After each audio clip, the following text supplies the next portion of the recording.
법우님들, 보살님들, 오늘 이 자리에 함께 해주셔서 참으로 감사합니다. 혹시 이런 생각을 해보신 적 있으신가요? 왜 내 인생은 이렇게 힘들까? 왜 나는 원하는 대로 되지 않을까? 왜 행복은 늘 멀게만 느껴질까? 아침에 눈을 뜨면 또 하루가 시작되고 똑같은 일상이 반복되고 그 속에서 우리는 무언가를 붙잡으려 애쓰고 있습니다. 건강을 붙잡으려 하고 재산을 붙잡으려 하고 사랑하는 사람들을 붙잡으려 하고 젊음을 붙잡으려 하고 명예를 붙잡으려 합니다. 하지만 그 무엇도 영원히 내 것이 되지 않습니다. 건강했던 몸은 어느새 아프고 모았던 재산은 흩어지고 사랑했던 사람은 떠나고 젊었던 모습은 늙어가고 높았던 지위는 내려옵니다. 우리는 이 현실 앞에서 좌절하고 분노하고 슬퍼하고 두려워합니다. 그런데 불자님들 혹시 이렇게 생각해 보신 적 있으신가요? 이 모든 고통이 사실은 우리가 진리를 모르기 때문에 생긴다는 것을요. 부처님께서는 2500년 전 보리수 나무 아래에서 깨달음을 얻으셨을 때 이 우주의 근본 진리를 통찰하셨습니다. 그것이 바로 무상과 무아입니다. 무상, 모든 것은 변한다는 진리입니다. 무아, 고정된 나라는 실체가 없다는 진리입니다. 많은 분들이 이 말씀을 들으면 처음에는 허무하게 느끼십니다. 모든 것이 변하고 나라는 것도 없다니, 그럼 뭘 믿고 살아야 하나, 이렇게 생각하시는 거죠. 하지만 법우님들, 오늘 제가 말씀드리고 싶은 것은 이겁니다. 무상과 무아는 우리를 허무하게 만드는 진리가 아니라 오히려 우리를 자유롭게 하고 행복하게 만드는 위대한 가르침이라는 것입니다. 이 진리를 제대로 이해하고 받아들이면 여러분의 인생은 정말로 달라집니다. 집착에서 벗어나게 되고 고통이 줄어들게 되고 평화가 찾아오게 되고 자유로워지게 됩니다. 오늘 저는 여러분께 4가지 핵심 가르침을 전하고자 합니다. 첫째, 무상의 진리가 왜 우리를 자유롭게 하는지 말씀드리겠습니다. 둘째, 무아의 깨달음이 어떻게 집착을 끊어주는지 설명하겠습니다. 셋째, 이 두 진리를 실제 삶에서 어떻게 적용할 수 있는지 구체적인 방법을 알려드리겠습니다. 넷째, 무상무아를 깨달은 사람이 어떻게 진정한 행복에 이르는지 보여드리겠습니다. 오늘 이 시간이 여러분 인생의 전환점이 되기를 간절히 바랍니다. 부처님의 지혜로운 가르침이 여러분의 마음속에 깊이 새겨지기를 기원합니다. 그럼 지금부터 함께 이 심오한 진리의 세계로 들어가 보겠습니다. 첫 번째로 무상의 진리가 왜 우리를 자유롭게 하는지 말씀드리겠습니다. 보살님들, 우리 주변을 한번 돌아보십시오. 계절이 바뀌고 있지 않습니까? 봄에 피었던 꽃은 지고 여름의 푸르름은 가을의 단풍으로 변하고 겨울의 눈은 다시 봄의 새싹으로 돌아옵니다. 강물은 쉼없이 흐르고 구름은 끊임없이 모양을 바꾸고 파도는 계속해서 밀려왔다 밀려갑니다. 이 세상에 변하지 않는 것은 단 하나도 없습니다. 우리의 몸도 마찬가지입니다. 어제의 내 몸과 오늘의 내 몸은 이미 다릅니다. 세포는 매일 죽고 새로 태어나고 머리카락은 자라고 빠지고 피부는 벗겨지고 재생됩니다. 10년 전의 내 모습과 지금의 내 모습이 같습니까? 아닙니다.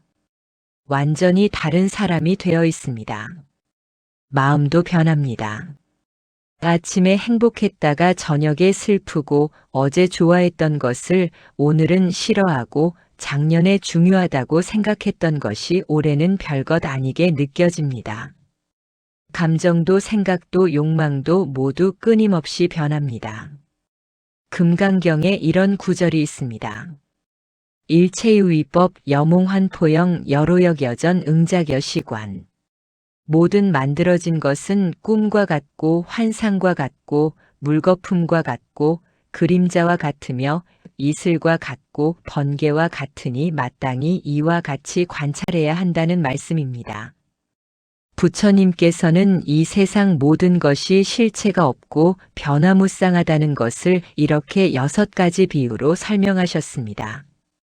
꿈처럼 덧없고 환상처럼 실체가 없고 물거품처럼 금방 사라지고 그림자처럼 붙잡을 수 없고 이슬처럼 곧 증발하고 번개처럼 순식간에 지나갑니다. 그런데 법우님들, 우리는 이 진리를 알면서도 받아들이지 못합니다. 아니, 받아들이고 싶지 않습니다. 왜 그럴까요? 변화를 인정하면 내가 붙잡고 있는 것들을 놓아야 한다는 것을 알기 때문입니다. 건강이 영원하지 않다는 것을 인정하면 늙음과 병듦을 받아들여야 합니다. 재산이 영원하지 않다는 것을 인정하면 언젠가 잃을 수 있다는 불안을 견뎌야 합니다. 사랑하는 사람이 영원히 내 곁에 있지 않을 것이라는 사실을 인정하면 이별의 아픔을 예상해야 합니다. 젊음이 영원하지 않다는 것을 인정하면 늙어가는 내 모습을 바라봐야 합니다. 지위와 명예가 영원하지 않다는 것을 인정하면 언젠가 내려올 것을 각오해야 합니다. 그래서 우리는 무의식적으로 무상의 진리를 외면합니다. 마치 그것이 존재하지 않는 것처럼 변화가 일어나지 않을 것처럼 살아갑니다. 영원히 건강할 것처럼 몸을 혹사하고 영원히 부자일 것처럼 돈에 집착하고 영원히 함께할 것처럼 사람에게 매달리고 영원히 젊을 것처럼 늙음을 부정하고 영원히 높은 자리에 있을 것처럼 교만해집니다. 하지만 보살님들, 이것이 바로 고통의 시작입니다. 변하는 것을 변하지 않는다고 우기는 것, 이것이 모든 괴로움의 근원입니다. 불교에서는 이것을 상견, 즉 영원하다는 그릇된 견해라고 부릅니다. 부처님께서 사위국에 계실 때 이런 일이 있었습니다. 한 부자가 부처님을 찾아왔습니다. 그는 큰 재산을 가지고 있었지만 늘 불안했습니다. 도둑이 들까봐, 화재가 날까봐, 자식들이 망칠까봐, 왕이 빼앗을까봐 걱정이 끊이지 않았습니다. 밤에도 제대로 잠을 자지 못했습니다. 부처님께 물었습니다. 세존이시여, 저는 왜 이렇게 불안합니까? 재산이 많으면 행복해야 하는데 오히려 더 괴롭습니다. 부처님께서 말씀하셨습니다. 그대는 영원한 것을 붙잡으려 하기 때문이요. 재산은 5가지 적이 있어. 왕, 도둑, 화재, 홍수, 그리고 나쁜 자식이요. 이것들은 언제든 그대의 재산을 빼앗아갈 수 있어. 영원히 그대 것이 아니요. 부자는 더 불안해졌습니다. 그럼 어떻게 해야 합니까? 부처님께서 웃으시며 말씀하셨습니다. 재산이 무상하다는 것을 받아들이시오. 그리고 그것을 선한 일에 쓰시오. 보시하고 베풀고 나누시오. 그러면 그 공덕은 아무도 빼앗을 수 없는 진짜 재산이 될 것이오. 부자는 그제야 깨달았습니다. 그는 재산을 가난한 사람들을 돕는 데 쓰기 시작했고 절에 보시하고 병든 사람을 돌보는 데 사용했습니다. 신기하게도 재산에 대한 집착이 줄어들자 불안도 사라졌습니다. 오히려 마음이 편안해지고 행복해졌습니다. 법우님들, 이것이 무상의 진리가 우리를 자유롭게 하는 방식입니다. 변화를 인정하고 받아들이면 집착이 줄어듭니다. 집착이 줄어들면 불안이 사라집니다. 불안이 사라지면 평화가 찾아옵니다. 평화가 찾아오면 자유로워집니다. 무상을 받아들인다는 것은 체념이 아닙니다. 오히려 현실을 있는 그대로 보는 지혜입니다. 모든 것이 변한다는 것을 알면 좋은 일이 생겼을 때 교만해지지 않습니다. 이것도 지나갈 것을 알기 때문입니다. 나쁜 일이 생겼을 때도 절망하지 않습니다. 이것도 지나갈 것을 알기 때문입니다. 조주 선사의 어록에 이런 말씀이 있습니다. 어떤 스님이 물었습니다. 무엇이 도입니까? 조주 선사께서 답하셨습니다. 평상심이 도니라. 평상심, 즉 평범한 마음이 바로 깨달음의 길이라는 뜻입니다. 좋다고 들뜨지 않고 나쁘다고 가라앉지 않고 변화를 담담히 받아들이는 마음입니다. 그렇다면 우리는 실제로 어떻게 무상을 받아들일 수 있을까요? 첫째, 매일 아침 일어나면 이렇게 관찰해 보십시오. 오늘의 내 몸은 어제와 다르다. 오늘의 내 마음은 어제와 다르다. 오늘의 세상은 어제와 다르다. 모든 것이 변하고 있다. 이것을 5분만 조용히 생각해 보십시오. 둘째, 집착하는 것이 생길 때마다 스스로에게 물어보십시오. 이것이 영원히 내 것일까? 이것이 변하지 않을까? 이것을 놓으면 정말 내가 불행해질까? 이렇게 질문하다 보면 집착의 허상이 보이기 시작합니다. 셋째, 변화를 경험할 때마다 감사하는 연습을 하십시오. 계절이 바뀌는 것을 보며 이렇게 변화가 있으니 새로움이 있구나 하고 감사하십시오. 나이가 드는 것을 보며 이렇게 변화하니 성숙해지는구나 하고 감사하십시오. 관계가 변하는 것을 보며 이렇게 변화하니 더 깊어질 수 있구나 하고 감사하십시오. 넷째, 무상을 명상하는 시간을 가지십시오. 조용한 곳에 앉아서 호흡을 관찰하십시오. 들숨과 날숨이 끊임없이 변하는 것을 느껴보십시오. 생각이 일어났다 사라지는 것을 지켜보십시오. 감정이 올라왔다 내려가는 것을 관찰하십시오. 이렇게 내 안의 변화를 직접 체험하면 무상의 진리가 머리가 아닌 가슴으로 이해됩니다. 보살님들, 제가 아는 한 불자님이 계십니다. 그분은 50년 넘게 다니던 회사에서 정년퇴직을 하셨습니다. 처음에는 허탈했습니다. 내 인생이 무엇이었나, 이제 나는 쓸모없는 사람이 된 것은 아닌가, 이런 생각에 우울해졌습니다. 하지만 그분은 불자셨기에 무상의 가르침을 떠올렸습니다.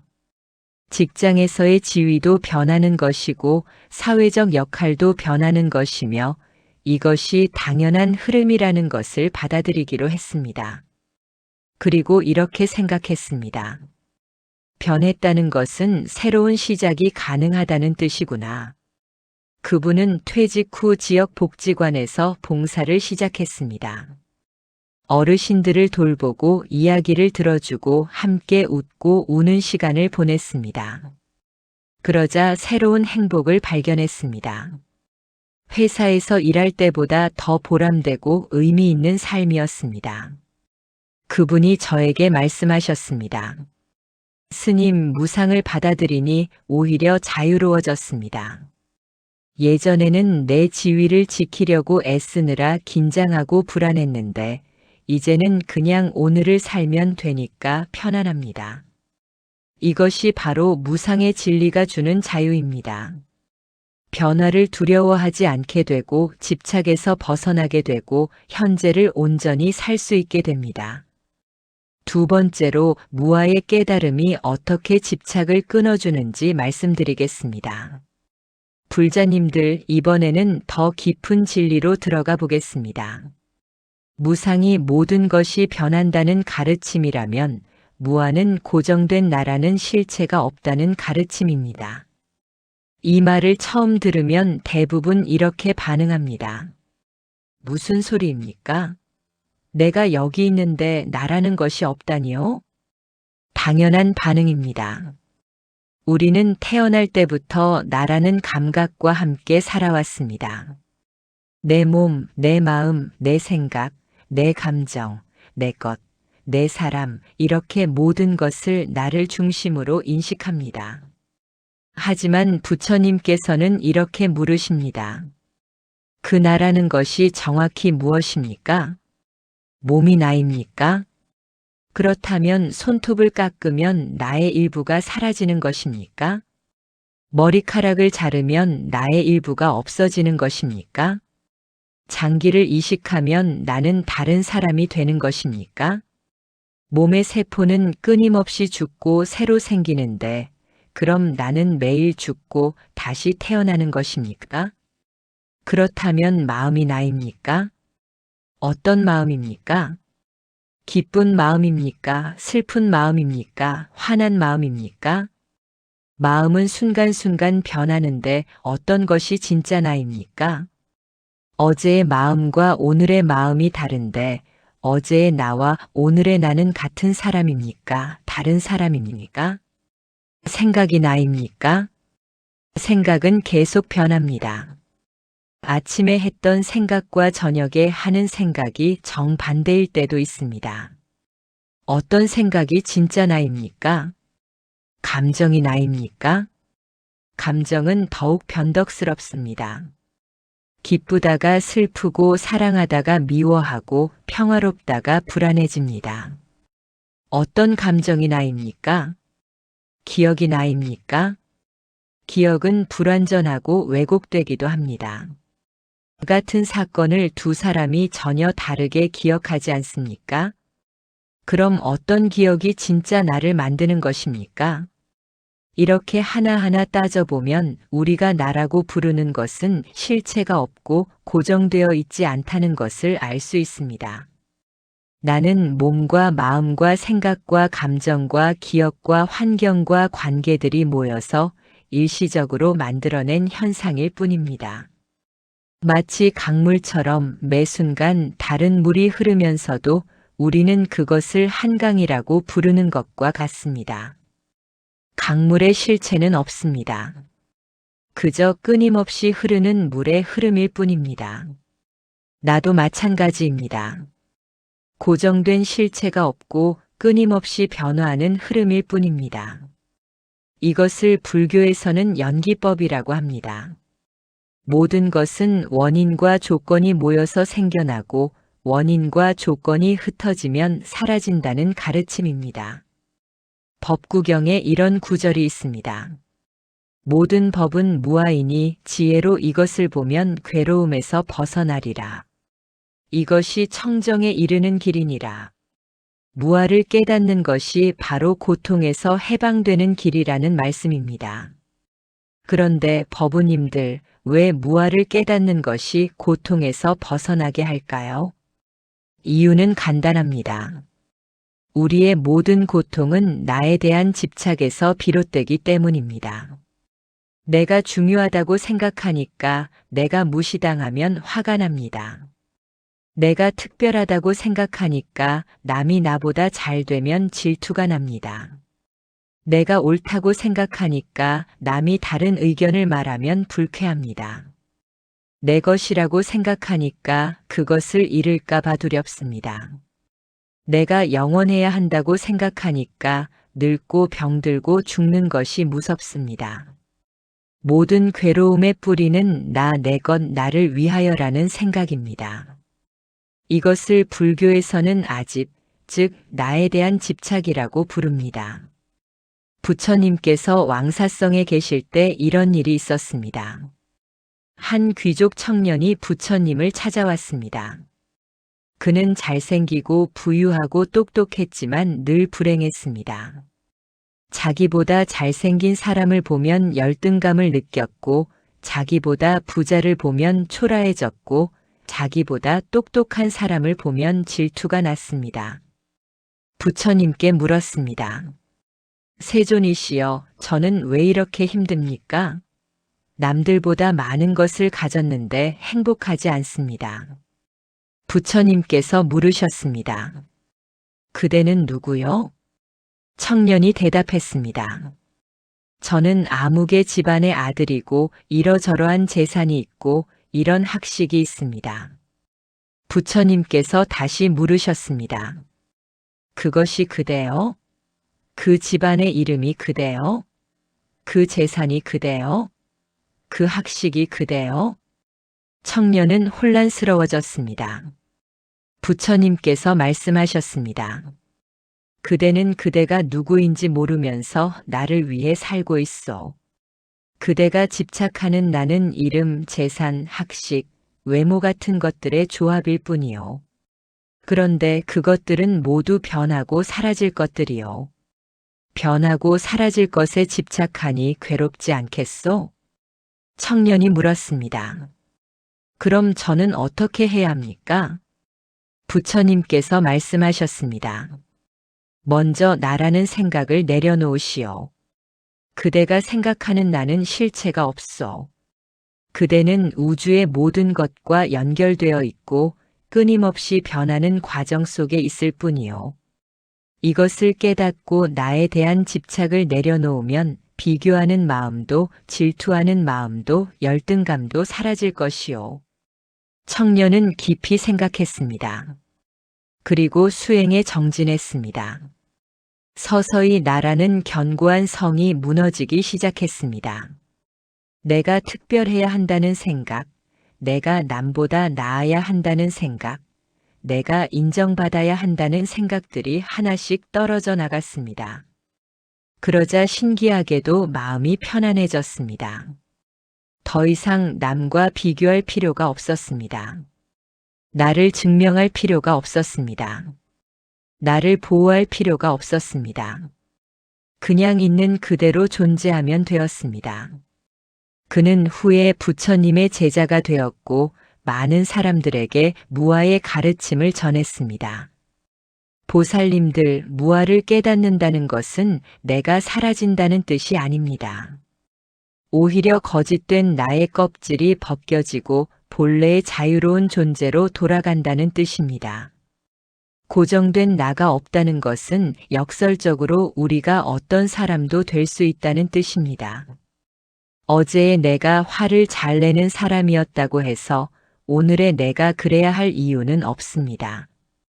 과거의 내가 실패한 사람이었다고 해서 미래의 내가 그래야 할 이유는 없습니다. 나는 원래 이런 사람이야 라는 생각이야말로 가장 큰 감옥입니다. 무아를 깨달으면 그 감옥에서 벗어납니다. 임재선사의 어록에 이런 말씀이 있습니다. 수처작주 입처계진. 어디서든 주인이 되면 서 있는 곳이 모두 진리라는 뜻입니다. 나라는 고정관념에 얽매이지 않고 순간순간 자유롭게 반응하며 살아가는 것입니다. 그렇다면 우리는 어떻게 무아를 실천할 수 있을까요? 첫째, 자기 관찰을 하십시오. 조용히 앉아서 나라는 느낌을 살펴보십시오. 지금 나라고 느껴지는 것이 무엇인지 탐구해 보십시오. 몸의 감각입니까? 생각입니까? 감정입니까? 그것들이 끊임없이 변하는 것을 관찰하십시오. 둘째, 집착하는 순간을 알아차리십시오. 내가 나는 내 것이라는 생각이 일어날 때마다 알아차리십시오. 아, 지금 나에 대한 집착이 일어나고 있구나 하고 인식하십시오.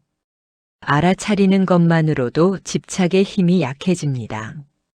셋째, 연결을 느껴보십시오. 나는 혼자가 아니라 모든 것과 연결되어 있습니다. 내가 먹는 음식은 농부의 땀과 햇빛과 비와 대지의 영양분이 만든 것입니다. 내가 입는 옷은 수많은 사람들의 노동이 만든 것입니다. 내가 숨 쉬는 공기는 나무들이 만들어준 것입니다. 나는 우주 전체와 연결된 존재입니다. 이것을 느낄 때 나와 남의 경계가 흐려집니다. 넷째, 비우는 연습을 하십시오. 나는 이런 사람이다라는 정의들을 하나씩 내려놓으십시오. 나는 성공해야 한다, 나는 인정받아야 한다, 나는 완벽해야 한다 같은 생각들을 놓아버리십시오. 아무것도 증명할 필요가 없습니다. 그냥 존재하는 것만으로 충분합니다. 제가 아는 한 보살님이 계십니다. 그분은 평생 남의 눈치를 보며 사셨습니다. 부모님 기대에 맞춰야 했고, 배우자 마음에 들어야 했고, 자녀들에게 좋은 엄마여야 했고, 친구들에게 괜찮은 사람으로 보여야 했습니다. 늘 나를 증명하고 나를 지키느라 지쳐 있었습니다. 어느 날 법회에서 무아에 대한 법문을 들으셨습니다. 처음에는 이해가 안 됐습니다. 내가 없다니 그럼 지금까지 내가 한 노력은 뭐란 말인가? 하지만 계속 듣고 수행하면서 서서히 깨닫기 시작했습니다. 내가 지키려고 했던 나는 사실 다른 사람들의 기대가 만든 허상이었구나. 진짜 나는 따로 없었구나. 그 깨달음 이후 그분의 삶이 바뀌었습니다. 더 이상 모든 사람을 만족시키려 애쓰지 않았습니다. 더 이상 완벽한 엄마, 완벽한 아내, 완벽한 며느리가 되려고 하지 않았습니다. 그냥 순간순간 최선을 다하고 실수하면 인정하고 할 수 없는 것은 할 수 없다고 말했습니다. 신기하게도 오히려 관계가 좋아졌습니다. 진짜 자기 모습을 보이니까 사람들이 더 편하게 대했습니다. 그분이 말씀하셨습니다. 무아를 깨닫고 나니 살기가 참 편해졌어요. 지킬 것도 없고 증명할 것도 없고 그냥 흐르는 대로 사니까 자유롭습니다. 이것이 무아가 주는 자유입니다. 세 번째로 이 두 진리를 실제 삶에서 어떻게 적용할 수 있는지 구체적인 방법을 말씀드리겠습니다. 불자님들 아무리 좋은 가르침도 실천하지 않으면 소용이 없습니다. 부처님께서도 말씀하셨습니다. 천마디 의미 없는 말보다 한마디 의미 있는 말을 듣고 평정을 얻는 것이 낫다. 그리고 또 말씀하셨습니다. 내가 가르친 법을 단지 암송하기만 하고 실천하지 않는 사람은 소를 치면서도 우유를 얻지 못하는 목동과 같다. 무상과 무아의 가르침을 머리로만 이해하고 삶에 적용하지 않으면 아무 변화도 일어나지 않습니다. 그래서 지금부터는 일상생활에서 구체적으로 실천할 수 있는 방법들을 알려드리겠습니다. 먼저 아침 수행을 시작하십시오. 눈을 뜨자마자 하는 첫 생각이 우리 하루를 결정합니다. 침대에서 일어나기 전 잠시 눈을 감고 이렇게 생각해 보십시오. 오늘도 변화하는 하루가 시작된다. 어제의 나는 이미 지나갔다. 오늘은 새로운 나로 시작한다. 모든 것은 무상하고 나는 본래 자유롭다. 이 간단한 생각만으로도 하루를 다르게 시작할 수 있습니다. 그리고 세수를 하면서 거울을 보면서 이렇게 관찰하십시오.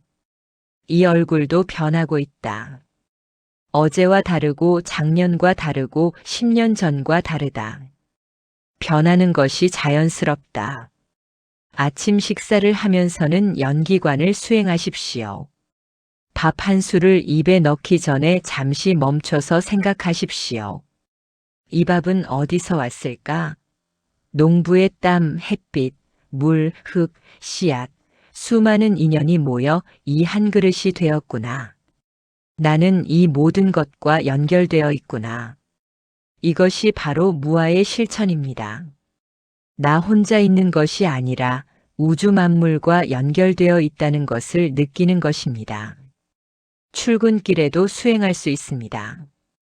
버스나 지하철에서 또는 운전하면서 주변 사람들을 보십시오. 그리고 이렇게 생각하십시오. 저 사람도 나처럼 행복하고 싶어 하는구나. 저 사람도 괴로움에서 벗어나고 싶어 하는구나. 저 사람도 사랑받고 싶어 하는구나. 이것을 자비심 수행이라고 합니다. 나와 남이 본질적으로 다르지 않다는 것을 느끼는 것입니다. 직장에서도 무상무아를 실천할 수 있습니다. 일이 잘 풀릴 때 잠시 멈춰서 생각하십시오. 이것도 언젠가 변할 것이다. 지금 이 순간을 감사하자. 이렇게 생각하면 교만해지지 않습니다. 일이 잘 안 풀릴 때도 잠시 멈춰서 생각하십시오. 이것도 언젠가 지나갈 것이다. 영원히 이렇지는 않을 것이다. 이렇게 생각하면 절망하지 않습니다. 누군가가 나를 비난할 때 무아의 가르침을 떠올리십시오. 저 사람이 비난하는 나는 어떤 나일까? 고정된 나는 없는데 저 사람은 어떤 나를 보고 있는 걸까? 이렇게 생각하면 감정적으로 반응하지 않게 됩니다. 점심시간에는 걷기 명상을 하십시오. 천천히 걸으면서 한 걸음 한 걸음에 집중하십시오. 오른발이 올라가고 앞으로 나가고 땅에 닿는 것을 느껴보십시오.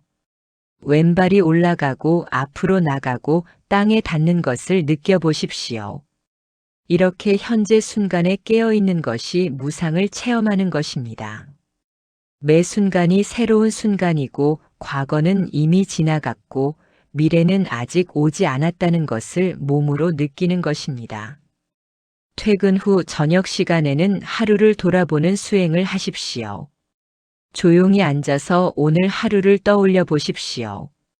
오늘 나는 어떤 순간에 집착했을까? 어떤 순간에 나를 내세웠을까? 어떤 순간에 변화를 받아들이지 못했을까? 이렇게 반성하는 것이 아니라 그저 알아차리기만 하십시오. 알아차림 자체가 변화를 만듭니다. 잠들기 전에는 놓아버림의 수행을 하십시오. 침대에 누워서 온몸의 긴장을 풀어주십시오. 발끝부터 시작해서 다리, 배, 가슴, 팔, 어깨, 목, 얼굴까지 하나하나 이완시키십시오.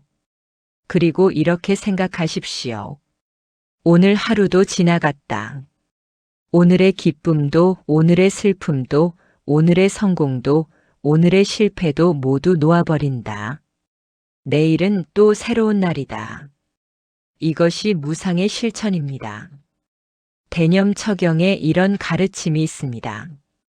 몸에서 몸을 관하고 느낌에서 느낌을 관하고 마음에서 마음을 관하고 법에서 법을 관하라.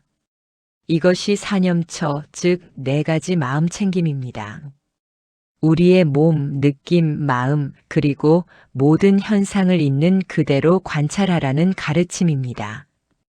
이것을 현대적으로 해석하면 마음챙김 명상입니다. 매일 10분에서 20분만 조용히 앉아서 호흡을 관찰하십시오. 들숨이 들어오는 것을 알아차리고 날숨이 나가는 것을 알아차리십시오. 생각이 일어나면 그것도 알아차리십시오. 아, 생각이 일어났구나 하고 인식하고 다시 호흡으로 돌아오십시오. 감정이 올라오면 그것도 알아차리십시오. 아, 불안이 일어났구나.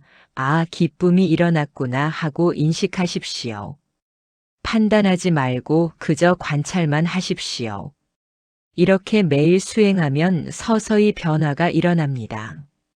무상과 무아가 개념이 아니라 직접적인 체험이 됩니다. 모든 것이 변한다는 것을 머리가 아니라 몸으로 느끼게 됩니다. 고정된 나가 없다는 것을 생각이 아니라 경험으로 알게 됩니다.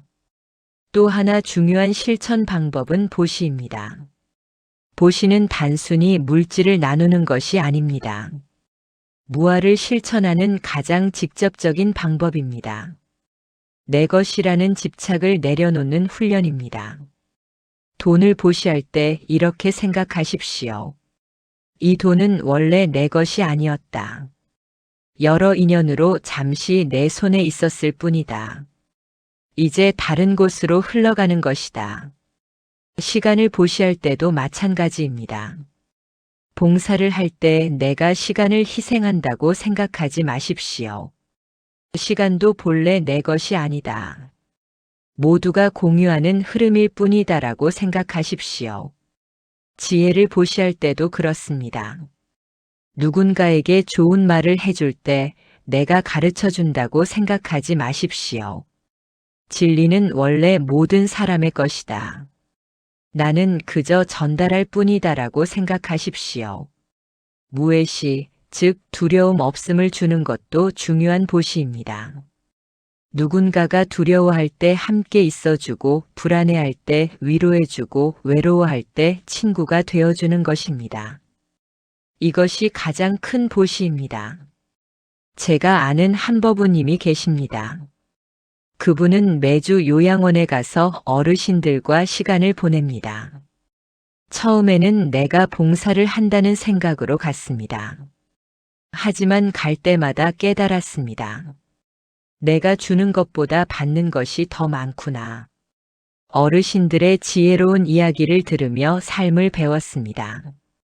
어르신들의 외로움을 보며 무상을 체험했습니다. 어르신들의 평화로운 미소를 보며 무아를 느꼈습니다. 그분이 말씀하셨습니다. 봉사를 하러 간다고 생각했는데 사실은 수행을 하러 가는 거였어요. 어르신들이 제 스승이십니다. 이것이 진정한 보시입니다. 주는 사람과 받는 사람의 구분이 없어지는 것입니다. 네 번째로 무상무아를 깨달은 사람이 어떻게 진정한 행복에 이르는지 말씀드리겠습니다. 보살님들, 이제 마지막 가르침입니다. 무상과 무아를 깨달으면 무슨 일이 일어날까요? 허무해질까요? 의미가 없어질까요? 아닙니다. 정반대입니다. 무상과 무아를 깨달으면 오히려 삶이 더 풍요로워지고 더 의미 있어지고 더 자유로워지고 더 행복해집니다. 왜 그럴까요? 집착이 사라지기 때문입니다. 집착이 사라지면 두려움도 사라집니다. 잃을 것이 없으니 두려울 것이 없습니다. 지킬 것이 없으니 불안할 것이 없습니다. 증명할 것이 없으니 초조할 것이 없습니다. 비교할 것이 없으니 열등감도 우월감도 없습니다. 이것이 바로 열반 니르바나입니다. 많은 사람들이 열반을 죽음 이후의 세계라고 생각합니다. 하지만 부처님께서는 말씀하셨습니다. 열반은 지금 여기에서 경험할 수 있는 것이라고. 집착의 불길이 꺼진 상태, 탐욕과 분노와 어리석음이 사라진 상태, 그것이 바로 열반입니다. 무상과 무아를 깨달으면 이 열반을 맛보게 됩니다. 중화함경에 이런 구절이 있습니다. 탐욕이 다하고 성냄이 다하고 어리석음이 다한 것을 열반이라 한다. 열반은 어디 먼 곳에 있는 것이 아닙니다. 바로 지금 이 순간 집착을 내려놓았을 때 경험하는 평화입니다. 부처님께서 쿠시나가라에서 인멸하시기 직전 제자들에게 마지막 말씀을 하셨습니다. 모든 것은 무상하니 게으르지 말고 정진하라. 부처님의 마지막 가르침도 무상이었습니다. 부처님 자신도 무상의 법칙에서 예외가 아니었습니다. 육신을 가진 이상 늙고 병들고 죽는 것은 피할 수 없었습니다. 하지만 부처님은 두려워하지 않으셨습니다. 무상을 완전히 깨달으셨기 때문입니다. 무아를 완전히 체득하셨기 때문입니다. 제자들은 슬퍼했지만 부처님은 평화로우셨습니다. 이것이 무상무아를 깨달은 사람의 모습입니다. 죽음 앞에서도 평온합니다. 왜냐하면 죽음도 하나의 변화일 뿐이라는 것을 알기 때문입니다. 태어남이 있었으니 죽음이 있는 것은 당연합니다. 모임이 있었으니 헤어짐이 있는 것은 자연스럽습니다. 시작이 있었으니 끝이 있는 것은 필연적입니다. 이것을 받아들이면 삶의 매 순간이 소중해집니다. 영원하지 않기 때문에 오히려 더 아름답습니다. 다시 돌아오지 않기 때문에 오히려 더 의미 있습니다. 지금 이 순간이 유일하기 때문에 오히려 더 감사합니다. 무상을 깨달은 사람은 현재를 온전히 삽니다. 과거에 집착하지 않습니다. 과거는 이미 지나갔고 다시 돌아오지 않습니다. 후회해도 소용없고 아쉬워해도 바꿀 수 없습니다. 그러니 과거는 배움의 자료로 삼고 놓아버립니다. 미래를 염려하지도 않습니다. 미래는 아직 오지 않았고 어떻게 될지 알 수 없습니다. 걱정해도 소용없고 불안해해도 막을 수 없습니다. 그러니 미래는 준비하되 집착하지 않습니다. 오직 지금 이 순간에 집중합니다. 지금 만나는 사람을 온전히 대합니다. 지금 하는 일을 온전히 합니다. 지금 느끼는 감정을 온전히 느낍니다. 이것이 진정한 삶입니다. 무아를 깨달은 사람은 자유롭습니다. 나는 이런 사람이어야 한다는 틀에서 벗어났습니다. 나는 이것을 가져야 한다는 욕심에서 벗어났습니다. 나는 저 사람보다 나아야 한다는 경쟁에서 벗어났습니다. 그냥 있는 그대로 존재합니다. 순간순간 자유롭게 반응합니다. 필요하면 강해지고, 필요하면 부드러워지고, 필요하면 말하고, 필요하면 침묵합니다. 고정된 역할이 없으니 모든 역할을 할 수 있습니다. 고정된 정체성이 없으니 무한한 가능성이 열립니다. 이것이 진정한 자유입니다. 6조 해능 대사의 법보단경에 이런 구절이 있습니다.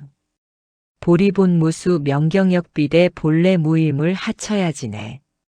보리에는 본래 나무가 없고 밝은 거울도 본래 대가 아니다. 본래 한 물건도 없거늘 어느 곳에 먼지가 일겠는가. 이 개송은 무아의 극치를 보여줍니다. 본래 아무것도 없습니다. 고정된 것이 없고 실체가 없고 집착할 것이 없습니다. 그러니 더러워질 것도 없고 깨끗해질 것도 없습니다. 본래 청정합니다.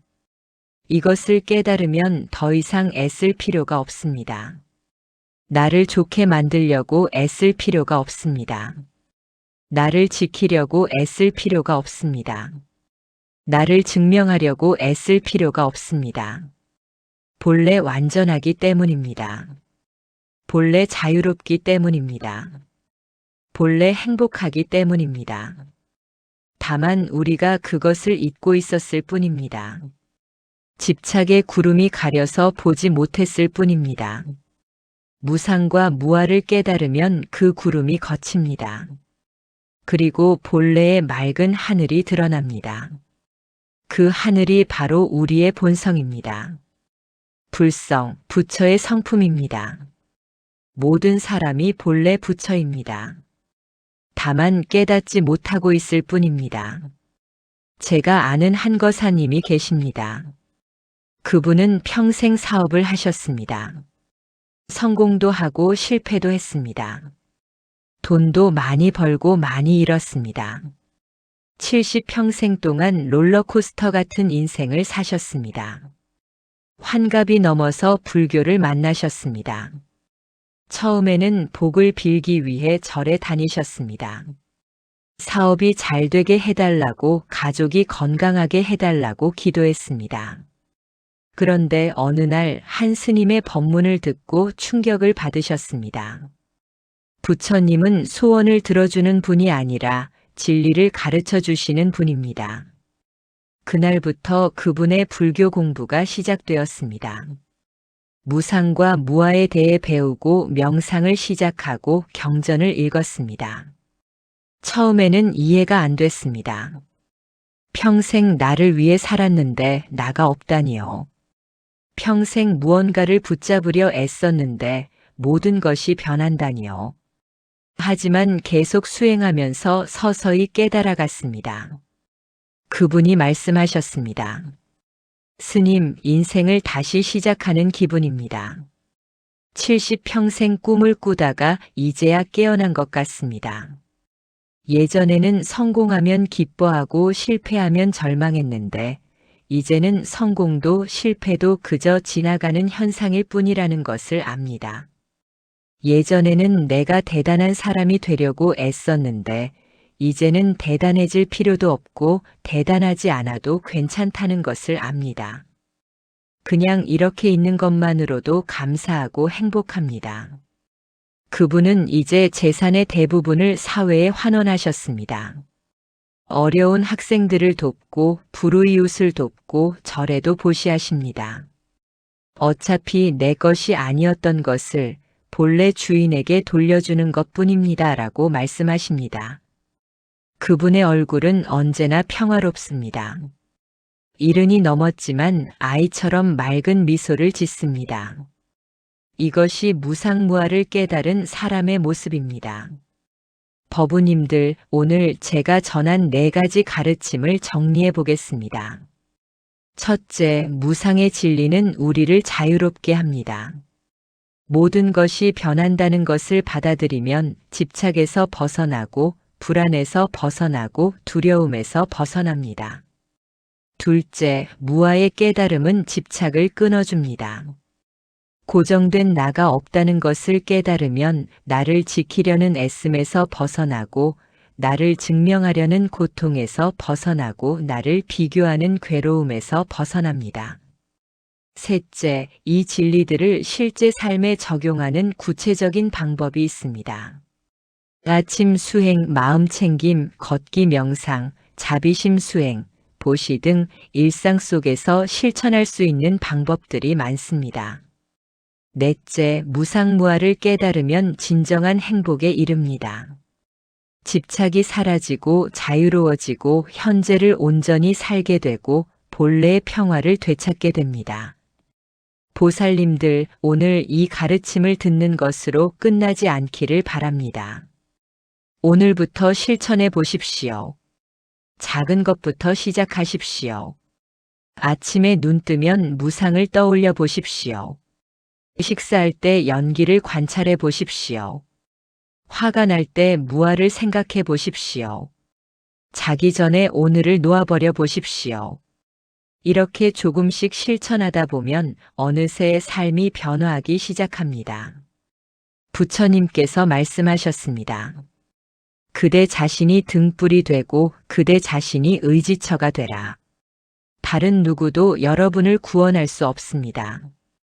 부처님도 스님도 신도 여러분을 대신 깨닫게 할 수 없습니다. 오직 여러분 스스로 수행하고 깨닫고 자유로워져야 합니다. 하지만 혼자가 아닙니다. 부처님의 가르침이 함께하고 법이 함께하고 승가가 함께합니다. 삼보가 여러분과 함께합니다. 오늘 이 자리에 모인 모든 법우님들도 함께합니다. 우리는 함께 깨달음을 향해 걸어가는 도반들입니다. 서로 격려하고 서로 돕고 서로 의지하며 함께 걸어갑시다. 오늘 이 법문이 여러분의 삶에 작은 씨앗이 되기를 바랍니다. 무상과 무아의 진리가 여러분 마음속에 깊이 뿌리내리기를 기원합니다. 그 씨앗이 자라나 아름다운 깨달음의 꽃을 피우고 자비의 열매를 맺기를 기원합니다. 여러분 모두 행복하시기를 바랍니다. 여러분 모두 평화로우시기를 바랍니다. 여러분 모두 자유로우시기를 바랍니다. 여러분 모두 깨달음에 이르시기를 바랍니다. 오늘도 이 법문을 들으시고 함께 해주신 모든 불자님들께 깊이 감사드립니다. 좋아요를 눌러주시고 댓글로 여러분의 생각을 나눠주시면 더욱 감사하겠습니다. 여러분의 수행 이야기, 깨달음의 순간, 어려움과 질문들을 자유롭게 남겨주십시오. 우리 함께 나누고 배우며 성장해 갑시다. 다음 법문에서 또 만나 뵙기를 기대하겠습니다. 그때까지 부디 건강하시고 평안하시기를 바랍니다. 오늘 이 자리에서 함께 들은 법문의 공덕을 모든 중생과 함께 나눕니다. 이 공덕으로 모든 중생이 괴로움에서 벗어나고 행복하고 평화롭고 자유롭기를 기원합니다. 나무 석가모니불, 나무 아미타불, 나무 관세음보살. 감사합니다.